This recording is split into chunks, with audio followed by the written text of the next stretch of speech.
નમસ્કાર દર્શક મિત્રો, ન્યૂઝ 9 ગુજરાતી સાથે હું છું પાયલ બામભણિયા। તો જોઈએ આજના મહત્વના સમાચાર। બોટાદ શહેર ઢાકણિયા રોડ બાપા સીતારામ સોસાયટી ખાતે નાણાં ધીરનારી પ્રવૃત્તિઓનું નિયમન કરવા ગેરકાયદેસર નાણાં ધીરનાર વ્યાજખોરોના ત્રાસમાંથી જાહેર જનતાને જાગૃતતા કરાવવા લોન મેળાનું આયોજન કરવામાં આવ્યું।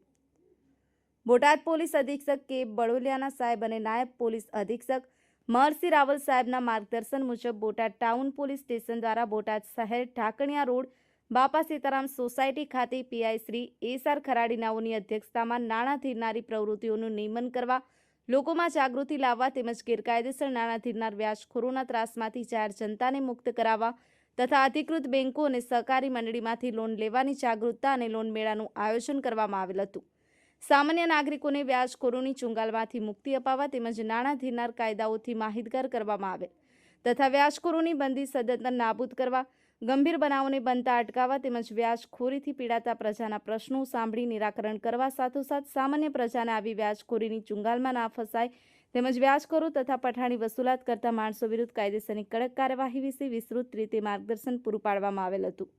લીડ બેંક સેલ બોટાદના મેનેજર અલોકકુમાર સાહેબ હાજર રહી અધિકૃત બેંક અને સહકારી મંડળીઓમાંથી સરળતાથી લોન મેળવવા તથા સરકારશ્રીની વિવિધ યોજનાઓ વિશે માહિતી આપવામાં આવેલ હતી। આ કાર્યક્રમમાં આશરે 300 જેટલા નાગરિકો હાજર રહ્યા હતા। હાજર રહેલ નાગરિકોની તરફથી વ્યાજખોરોના ત્રાસ બાબતે કોઈ પ્રશ્નો કે રજૂઆત આવેલ ન હતી। ન્યૂઝ 9 ગુજરાતી, બોટાદ।